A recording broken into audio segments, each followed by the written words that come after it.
I'm Maya Dillon. I graduated in 1975 with a degree in theater. I actually graduated in a little under 3 years because I wanted to act, and I wanted to act since I was 10 years old. So I got through school as fast as I could and went to New York. I'm currently in rehearsals for a production of Orpheus Descending that's being done down on Christopher Street, directed by Austin Pendleton. It's a wonderful project, actor-driven. It was, the whole concept was started and organized and is being produced by an actress who really wanted to do this play and gathered together a good group of people and said, come play with us. So that's what we're doing, and that's where I was until 8 o'clock last night. I'm also a licensed acupuncturist. So I went back to school, and that's actually where my theater degree came in really handy, because up to then nobody cared whether I had a degree in theater. But when I went back to school, I got my master's degree in Oriental medicine, and without that bachelor's degree, I wouldn't have been able to get the master's degree. So thank you, Penn State. I think the arts make us more civilized. I think that policymakers who have gotten rid of the arts in schools are very misguided. I think the arts really teach us how to be human. They teach us how to relate to other people. You can study all you want, but we're living in an ever more crowded world, and we all need to get along. And I think that's really what's wrong with the world right now. We're not getting along. And face-to-face communication, especially, I think theater training would be great for anybody because it teaches you to communicate. It teaches you to listen. And we're not doing a lot of that in the world right now.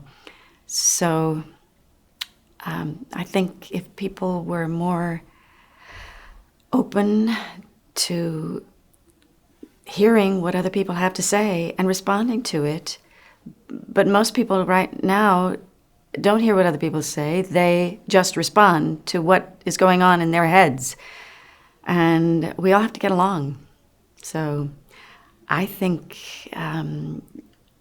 going to a play, being surrounded by people who are going through the same experience that you are, having that emotional connection with a large group of people, I think it teaches you how to live in this crowded universe. The best thing Penn State did for me was teach me about rejection. I always joked when I went to New York that it was easier to get cast in New York than at Penn State. While I was here, I played 2 boys, a bee, and a misfit adolescent. And it was, and the only reason I got the part in Lanford Wilson's Lemon Sky is because a grad student turned it down. It was very difficult as an undergrad to get any parts of any substance because they had a fabulous grad department. And every major role I'd get called back for. I got called back for St. Joan, and of course then a grad student got it because it was her thesis project. So it was very frustrating because I had done some fabulous theater when I was in high school. I started acting when I was 10 years old, took my first acting class when I was 11, continued taking acting classes at a fabulous theater that was very important actually during the Depression, called the Hedgerow Theater outside Philadelphia, and had some amazing acting classes there. We actually worked on The House of Bernarda Alba when I was 14, which Penn State did, and I was cast to move furniture with a non-speaking role, and people were shocked in the department when I turned that down because I wanted to act. And so I went to a friend of mine who also was not doing anything that term. We went to Kelly Yetton, who was a wonderful teacher here. And I recently, he passed away about 10 years ago. And I was kind of shocked because I thought he was so old and wise. And he was 10 years younger than I am now. So I guess perspective is everything. But Penn State taught me about rejection and how you just keep going if you want it. And that, when I got to New York, I wasn't afraid of rejection. And I was determined to act, which was my passion. Helen Manville is the reason I stayed at Penn State. When I first came to Penn State, I thought I should do something sensible. I should do something where I could make a living, even though I'd been acting since I was 10, and that's really what I wanted to do. I came here with an undeclared major, thinking, well, I guess I could be a lawyer. So I started with an undeclared major. But I had met a girl during the student, I guess you come up a week early as a freshman and the orientation, and I met a girl who was really, really nice and told me, she was actually in the tech field of theater, but she told me about the children's touring company that she was auditioning for, and I thought, oh, I'd love to do that. So I auditioned. And I got in, and it was a credited course, and Helen Manville was the director and the teacher. And I loved Helen. And about halfway through my first semester, I recognized that I had to be an actress. I was not going to be a very happy lawyer, and there are too many unhappy lawyers in the world, so I decided that I was either going to transfer to a school that really had a focus on theater. I had done the summer program at Carnegie Mellon the summer before. They have a program for students between their junior and senior year. And I had done that 6-week program and loved it. And I was one of 3 people who got a recommendation letter to continue. And basically said if I wanted to go to Carnegie Mellon, they would accept me.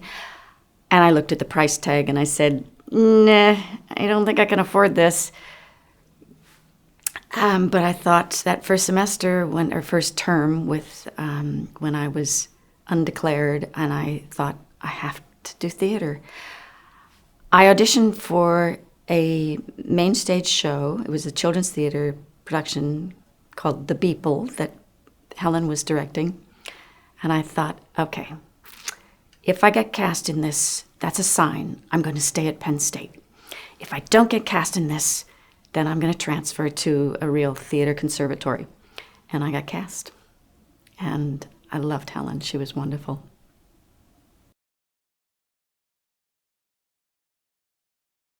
When I was thinking about what accomplishment am I most proud of, it's not my career. My proudest accomplishment is hiking the Milford Track in New Zealand. It's a 35-mile, 3-day hike, and I'd never done anything like it. And it was exhausting and exhilarating, and I did it. So of my life accomplishments, I'm pretty proud of that. I guess I'm proud that I've maintained a career this long. Not everybody does. And for women, that's one reason that I went back to school, and I'm now a licensed acupuncturist. I have a private practice in New York and Connecticut, where I live. The parts for women in their 40s just drop off the map. You just cease to exist. Now, hopefully, as we get more women writers, that will change, but there are lots of parts for women in their 20s, 30s, young moms, but boy, you disappear. Then you come back as grandma. So I'm having a renaissance, and I've been working steadily. Actually, I've been working fairly steadily all along. It's just not enough to make a living after your 40s. So, but I'm very proud that I've had a very fulfilling career, and I continue to work. I just finished doing a production at the Pioneer Theater in Salt Lake City of a wonderful British play called An Inspector Calls. And that was on the campus of the University of Utah, but it's a professional regional theater, 900 seats, Broadway quality costumes and lights and sets, and I go where interesting work is, and I'm very fortunate that way. I have a number of words of advice. If you can do anything else, if you love doing anything else, do it, because it's a very difficult career path trying to be an actor. But it's so rewarding that if this is your passion, you should pursue it, because you're going to meet the best people. You are going to grow as a person. The highs don't get any higher.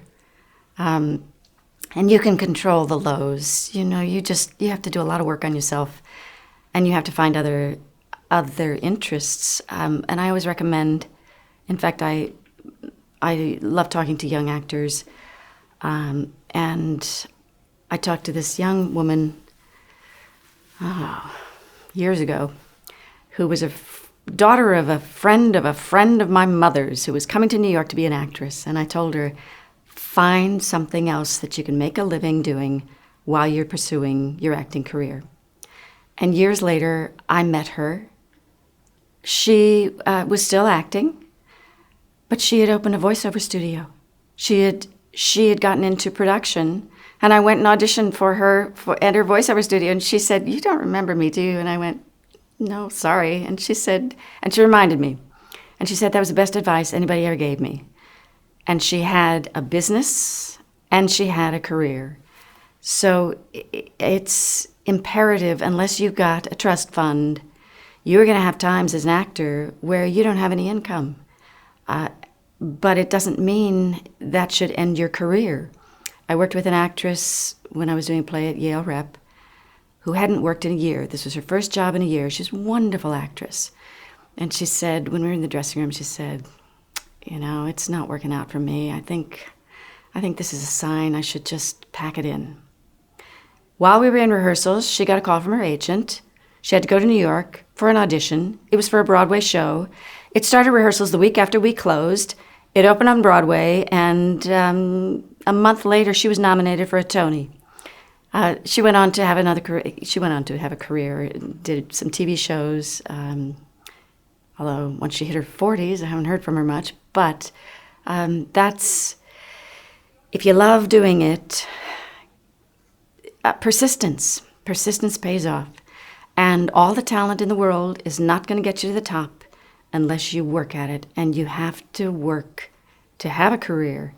You have to find out who's producing what plays, what do you write for. If you don't have an agent, I had a terrible time getting an agent, and I was submitting myself for things. I was going to open calls. You have to do a lot of work to have a career. I don't exactly know how young people start now. I don't know how they start in New York because the rents are so high. I don't know how you live in New York. But there's so much being done now on video. When I came to Penn State, we didn't have any film training. We were theater actors. We did plays. We did, major drama. Even the musical, there wasn't a musical major back then. If you want to do a musical, you had to sneak down to the Bull, no, not the Bull Barn. No, you had to sneak down to it was Thespians at the, no, I can't remember the theater. But you basically sneaked down there to do a show, and you didn't kind of want the theater department to know you were down there doing a musical. That's one of the little boy parts I played. I played Tom in Camelot, the little boy at the end. Yeah, I was in the chorus, and I also played Tom. That was my speaking part. But you have to, nowadays, you have to be good at everything. And nowadays with film, it's video, and everybody's got a camera. I think there was an Oscar-nominated film that was done on 2 iPhones this year. Make your own art. You have to you have to find ways to do it yourself, just like this production of Orpheus Descending that I'm doing. An actress who desperately wanted to do this part, she was the driving force behind this. And she got together a group of people. She somehow got the rights, and it's happening. So you can create art. You can act. You can't sit there and wait for somebody to invite you to do it. You have to figure out a way to make a living while you're doing it, but it is possible to still act.